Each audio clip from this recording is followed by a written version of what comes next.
Bom pessoal, estamos hoje aqui novamente em Joaquim Egídio. Hoje estamos com o Chevrolet Bolt EV. Esse é um carro 100% elétrico, importado pela GM. Preço desse carro hoje no mercado, R$ 218.900. O que a gente vê já de cara aqui nesse carro, tá? Ele tem uma série de detalhes que é chamado dentro da indústria como efeito joia, tá? Então você vê vários cromados, detalhes cromados aqui embaixo, aqui na maçaneta. Isso faz com que enalteça um pouco mais as características do carro. Aqui na traseira, o que a gente vê? A lanterna também bem envolvente aqui, e novamente aqui no para-choque a gente vê outros frisos cromados para dar esse destaque no visual do carro. Esse carro ele tem 4 metros e 16 centímetros de comprimento e o entre-eixo 2,6 metros. Isso proporciona uma boa distribuição de espaço interno no carro. Só as baterias dele têm cerca de 430 kg de peso e o peso total 1.616 kg. Aqui a gente tem a chave presencial, que a gente consegue, mesmo com a chave no bolso, abrir o porta-mala. Capacidade de 478 litros. Ele tem esse tampão aqui, que proporciona um segundo espaço. Você pode tanto deixar o tampão na parte de baixo, totalmente, ou fazendo essa divisória aqui. O encosto do banco traseiro é bipartido. E aqui, abaixo dessa outra cobertura, o que a gente tem? Não temos um step, temos um kit de reparo do pneu, um kit de enchimento do pneu e temos o cabo de carregador de emergência que você pode usar na sua casa ou em qualquer lugar que você vá. Nesses dias todos que eu estou com esse carro, eu não tenho um carregador na minha casa. A GM vende um carregador rápido para você colocar na sua casa ao custo de R$ 9.000. Usando esse carregador aqui, eu tenho me saído muito bem. Eu tenho rodado uma média de 100 km por dia com o carro e deixo o carro carregando à noite e eu não tenho tido problema de autonomia. Bom, vocês viram o carregador e para fazer a carga da bateria, existe essa outra portinhola aqui, onde nós temos aqui a tomada principal de carregamento de corrente alternada, e quando você tem um carregador de corrente contínua, você tem essa segunda tomada aqui, onde você liga o carregador, a tomada, na verdade é uma tomada integral, que ela pega tanto corrente alternada quanto corrente contínua. Quando é corrente contínua, a carga é muito mais rápida, você consegue em 1 hora praticamente sair do 0 até 80% da carga da bateria. Pneu 215/50/17, roda com essa face diamantada, escurecida, 5 raios, que é um outro detalhe que eu aprecio. Ângulo de ataque do carro, em lombadas principalmente, eu praticamente não interferi com o solo, tá? O que eu notei é que, em função do entre-eixo um pouco maior e o meio do carro ser um pouco mais baixo, em situações muito peculiares acabou interferindo o meio do carro. Aqui na dianteira do carro, o que a gente vê? Capô bem em cunha, propiciando novamente a parte aerodinâmica do carro. A grade superior é uma imitação de grade, ela é fechada, porque não tem radiador aqui nessa parte superior. Aqui também no para-choque é fechado e ele vai ter uma entrada de ar apenas aqui na parte inferior. Faróis, luz de rodagem diurna em LED, o farol principal também em LED. Aqui embaixo, nesse outro conjunto óptico, basicamente é a seta, e ele não tem luz de neblina. Compartimento do motor. Aqui é uma ciência totalmente nova, totalmente diferente do que a gente já viu. A gente vê aqui vários módulos. Esse módulo aqui, superior, é o módulo de distribuição de energia. Então a gente vê esses dois cabos aqui, são os cabos de carregamento da corrente contínua. São aqueles que saem lá da lateral, vêm para cá, passam por dentro disso daqui. Então quando você está fazendo um carregamento por modo corrente contínua, há um chaveamento interno aqui essa corrente passa direto para a bateria, porque a bateria ela armazena energia em corrente contínua. Esses outros conectores aqui são todos distribuição de energia. Então, tanto a energia para carregar a bateria, quanto a energia que vem da bateria para o motor, ela vem através dessa primeira caixa aqui. Essa caixa de baixo é um inversor e um módulo de controle do motor elétrico. Aqui ele transforma a energia de corrente contínua da bateria em corrente alternada trifásico para o motor. Associado a esse motor, existe um redutor de velocidade numa relação de 7,05 para 1, que faz a transmissão. Então, enquanto a gente está acostumado a um câmbio com várias partes móveis, no caso do Bolt EV, o redutor dele tem apenas 3 peças que trabalham com movimento giratório. E ao todo, entre diferencial e outros componentes auxiliares que tem, ao todo são 13 peças que se movem dentro desse redutor. Então, ou seja, em termos de possibilidade de falha, de manutenção, é muito menor. Desse outro lado aqui, a gente vê outros 2 módulos. Um outro módulo aqui embaixo de modulação da energia e um módulo superior aqui que ele converte a corrente contínua da bateria de alta tensão em baixa tensão para fazer o carregamento dos acessórios, todos os componentes e acessórios dentro do carro. Então você vê que nós temos aqui uma bateria de 12 volts, que é o que alimenta multimídia, farol, tudo aquilo que trabalha com 12 volts. Aqueles que pensam que um carro elétrico não precisa se preocupar com fluidos, não se precisa se preocupar com troca de óleo do motor, obviamente, mas precisa se preocupar muito com os líquidos de arrefecimento. E olhando aqui no Bolt, o que a gente descobre? Nós temos 3 reservatórios. Esse primeiro reservatório aqui, ele é para resfriamento, tanto desse módulo de potência do motor, como do próprio motor elétrico. Okay? Tem um segundo aqui, que é a bateria. Então, a bateria também, ele tem que preservar a temperatura da bateria numa única temperatura. E são temperaturas diferentes de trabalho. E o terceiro, que está mais aqui embaixo dessa moldura, esse aqui é para a climatização do interior do carro. Quando você quer resfriar o sistema, você usa esse módulo aqui e atrás do motor tem um outro módulo de aquecimento. Então, para você poder monitorar e aquecer ou esfriar todos esses componentes. Porque, vocês sabem, aqui no Brasil nós não temos temperaturas baixas ao extremo. Mas na hora que você vai no hemisfério norte, temperaturas de menos 10, menos 20, menos 30 graus, você tem que aquecer. Quando você tem temperaturas muito altas, como nós temos aqui no Brasil, você tem que resfriar todo esse sistema elétrico. Então, isso aqui é totalmente integrado. Para complementar então toda essa informação do motor, são 203 cavalos, ele proporciona um torque de 36,7 kgfm, 0 a 100 7,3 segundos e a velocidade ela é limitada em 146 km por hora, justamente pela rotação do motor elétrico, 8.810 RPM. A chave é presencial. Na maçaneta nós temos aqui o botão para fazer a destrava. Vamos começar a fazer essa análise interna pelo banco de trás, fazendo a avaliação tradicional do AE. Tá?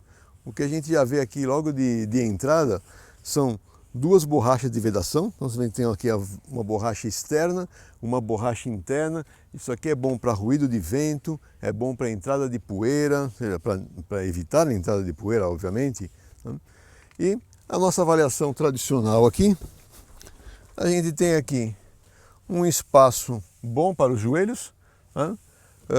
O assoalho é um pouco alto, até por causa das baterias, então a perna fica um pouco mais levantada aqui na frente, mas tem um bom espaço aqui para uma pessoa de 1,81 m como eu. Falta a alça de teto aqui na traseira, na dianteira a gente vê que tem a alça de teto. O material dos bancos é um material, é um couro sintético, né? muito bom.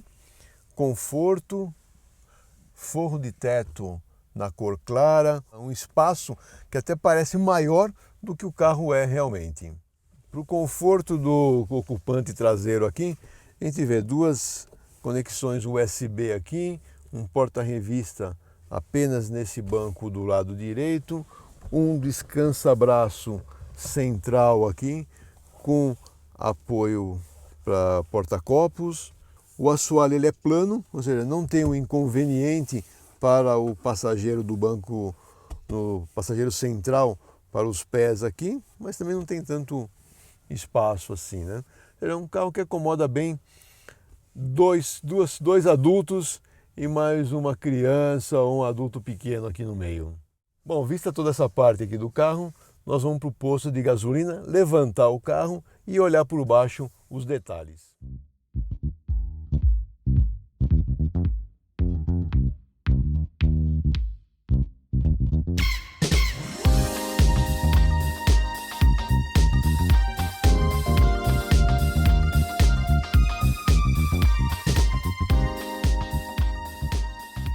Bom, pessoal, fazendo agora a análise embaixo do carro, o que a gente vê primeiramente? O bordo de entrada aqui de ataque, apesar do carro ser relativamente baixo, vê que ele não raspa muito a frente aqui. Como todo carro elétrico, ele é muito fechado pela parte de baixo, justamente para propiciar uma melhor aerodinâmica. Aqui na suspensão dianteira, basicamente é um MacPherson. Os detalhes que a gente vê justamente para alívio de peso. Braço de controle é em alumínio fundido, manga de eixo em alumínio fundido, o próprio subchassis, que não dá para a gente ver daqui porque está escondido sob essa placa, também é em alumínio. Na suspensão traseira, ela tem um eixo torcional, um perfil em U de chapa dupla, ok?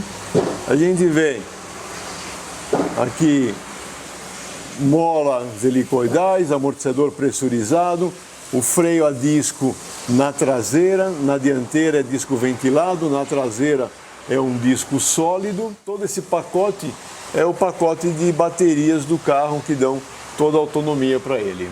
Aqui o que seria a caixa do step, que na verdade nesse carro é a caixa do carregador de bateria e das ferramentas, ela forma também como um defletor para evitar o efeito paraquedas do para-choque traseiro.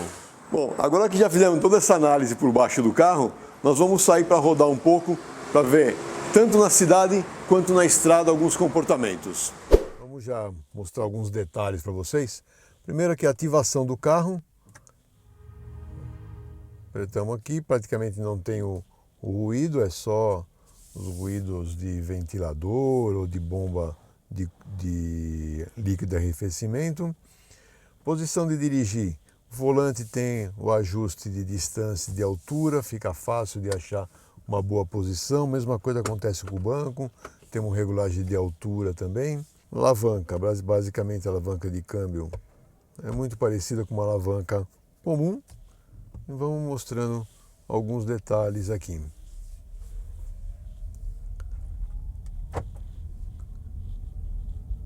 Começar pelo silêncio de rodagem, né? Aceleração suave aqui na cidade. Eu vou passar primeiramente aqui numa lombada que tem aqui nesse trecho, que mostra um comportamento interessante da suspensão. Vocês vão ver que faz um ruído de final de curso aqui, passando a 20 por hora aqui na lombada. O que tinham as pessoas ali, o painel indicou, reconheceu que tinha pedestre na via. E por que ele faz essa identificação de pedestre na via? Basicamente porque ele tem um sistema de frenagem de emergência em baixa velocidade. Então, se um pedestre entrar na frente do carro e o motorista estiver distraído, ele faz a frenagem de emergência para evitar um atropelamento ou para diminuir os danos, né, pelo atropelamento. É interessante que ele indica pedestres na calçada. não só pedestre que esteja atravessando a rua. Bom, aqui em Jaquingido tem esse trecho de paralelepípedo aqui, que é bom para a gente ver toda essa parte de ruído interno, aspereza do carro, comportamento da suspensão nesse trecho aqui. É uma suspensão que não está totalmente adaptada para as condições Brasil, então ela é um pouco mais presa em algumas situações, um pouco mais áspero também. Não chega a ser incômodo, mas a gente nota essa aspereza. Aqui no painel de instrumentos à esquerda, a gente vê já o nível de carga da bateria. Então ele está nos dando ali uma autonomia nesse momento de 271 km e uma autonomia máxima de 319. O que significa isso? Se eu desligar o ar-condicionado, desligar outros acessórios elétricos aqui do carro, desligar rádio e até a própria tela, eu posso desligar essa tela aqui, desligando a tela, isso tudo é menor o consumo de energia elétrica, portanto, aqui a autonomia, vocês podem ver que já mudou, já foi para 360, ou nessa condição que nós estamos agora, 306. Você tem que estar sempre pensando na sua administração de energia. O sistema de ar-condicionado, ele é um sistema convencional, okay, de uma zona apenas. Então aqui a gente tem um sistema automático. Nós vamos deixar desligado o automático para não fazer ruído. Um ajuste de temperatura. Toda essa central multimídia tem uma característica boa de visualização, tanto no sol quanto de dia, de noite. Novamente ali tem um pedestre correndo ali. Nós vamos ver aqui, ó, o painel indicando uma luzinha amarela que reconheceu um pedestre. Se esse pedestre atravessar a rua, o carro faz uma frenagem de emergência. Aqui no volante multifuncional temos todos os comandos que a gente já conhece, de controle de velocidade cruzeiro do lado esquerdo, dos comandos do computador de bordo ou da configuração do painel de instrumentos aqui no lado direito. Agora, o que esse volante tem de novidade é uma alavanca aqui atrás do volante, como se fosse uma borboleta de troca de marcha. O que essa alavanca faz? Aqui do lado esquerdo, para que a gente aperta essa alavanca, ele aplica um freio motor no carro.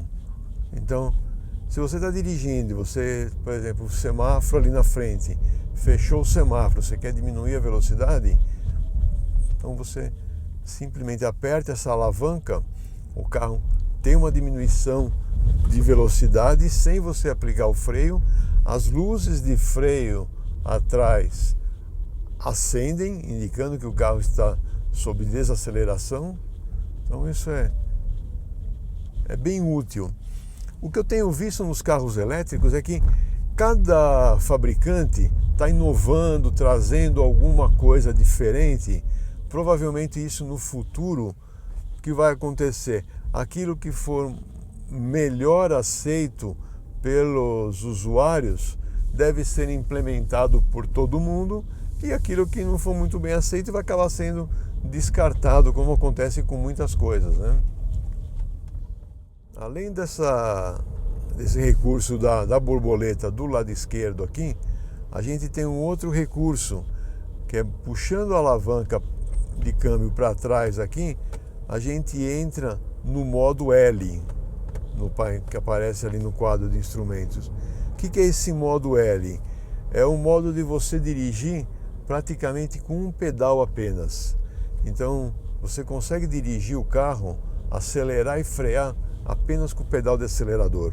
Então eu vou tirar aqui meu pé para a esquerda, então eu acelero até 60 por hora e desacelero.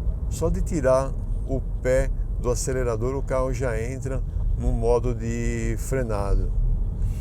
E também no modo L, se eu tirar o pé do acelerador e apertar a alavanca atrás do volante, a desaceleração aumenta muito mais. E aonde é que você identifica isso? Nesse indicador do lado direito aqui no quadro de instrumentos, quando ele está amarelo, ele está indicando quanta energia nós estamos gastando. E quando ele fica verde, ele indica quanta energia estamos recuperando. Então você pode ver que quanto maior é a desaceleração, maior é a energia gerada também. E logicamente, quanto maior é a aceleração, maior é o consumo de energia. Aqui ó, o farol fechou, eu praticamente tirei o pé do acelerador, ou seja, deixo para frear no finalzinho. A gente tem um recurso de câmeras aqui. Em baixa velocidade nós temos uma câmera frontal ou nós temos uma câmera lateral que mostra o que está acontecendo nas laterais do carro. Não é? É outro recurso bom para manobras principalmente.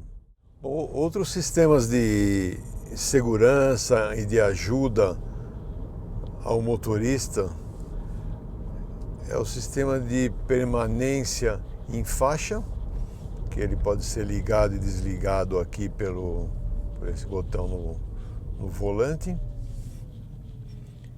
Então, se você tentar fazer uma mudança de faixa sem dar seta, o volante fica um pouco mais pesado, trazendo você de volta para a faixa.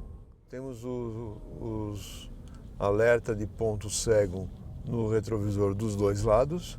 Internamente, bolsas de ar inflável.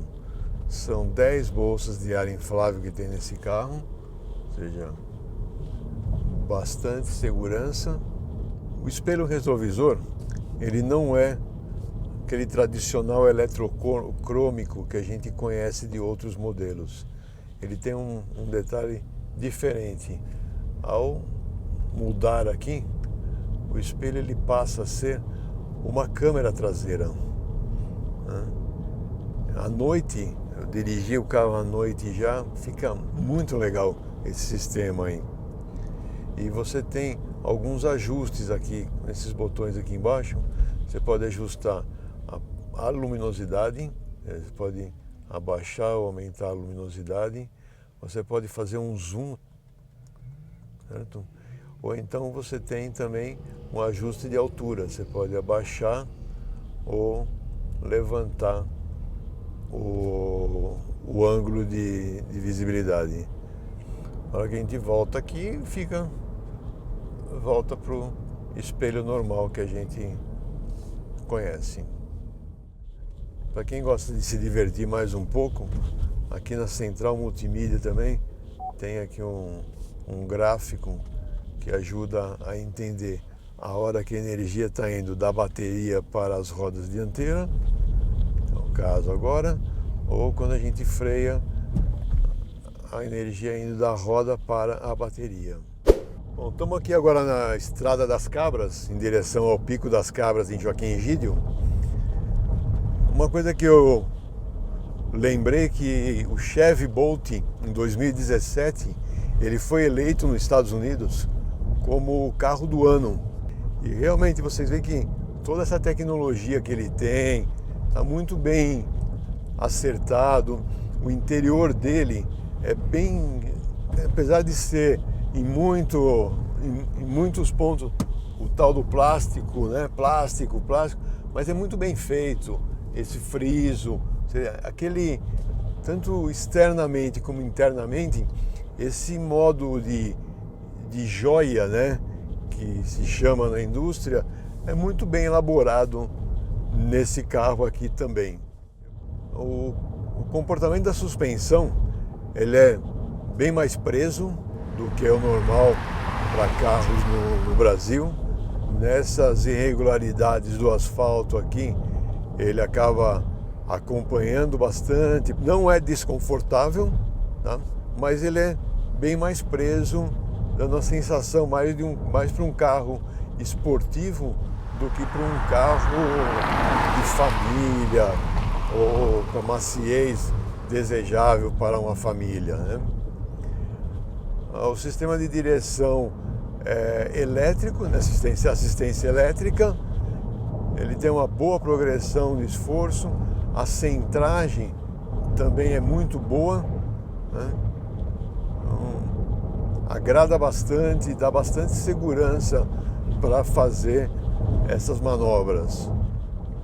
O sistema de freio, além de ter esse freio regenerativo que eu já mostrei para vocês na cidade, ele obviamente na estrada também você pode usar. Você mantém o carro no modo drive e só usa a borboleta aqui no volante para fazer umas reduções de velocidade em aproximação de curva. Ou seja, sem precisar toda hora estar lançando de botar o pé no pedal de freio. A GM declara que esse carro ele tem praticamente 240 mil quilômetros de livre de manutenção. A única coisa que você precisa fazer nesses 240 mil quilômetros é manter os líquidos de arrefecimento dentro do nível de fluido de freio e troca de pastilha de freio. Ele acaba tendo um custo de manutenção bem atrativo, né? Desacelerações mais fortes, é fácil de fazer a modulação do pedal de freio. Ele combina bem tanto o freio regenerativo elétrico quanto o freio de pastilhas. Vamos aproveitar essa subida que nós temos aqui na estrada e vamos fazer uma avaliação do carro nessa arrancada em subida para ver como que são os ruídos internos e vibrações. Vamos colocar no modo esporte. Só que a gente ativa o modo esporte aqui, no painel também aparece uma tecla azul, uma luz azul ali, indicando que o modo esporte está ativado. Não é um teste de desempenho, gente, é só para ver como é que se comporta o carro nessa condição. Ok? Ali. Cresce rápido, vê ali no painel 156 kW de potência. E agora aqui, aproveitando a descida, vamos ver já também a parte de recuperação de energia. Então, vamos colocar no modo L aqui e a gente vê ali, ó, como rapidamente ele diminui a velocidade e tem a recuperação de energia. Se a gente mantiver o câmbio no modo D, acelerar um pouquinho, ainda na descida, a gente vê que acontece também a recuperação de energia, mas com menor intensidade. Agora que você já conheceu todo o Chevrolet Bolt EV, convido vocês a olhar no site também a matéria completa, onde tem muito mais detalhes, ficha técnica, lista de equipamentos, está tudo lá para vocês. Se tiver alguma pergunta, deixe aí nos comentários. Obrigado novamente pela audiência de vocês e até a próxima.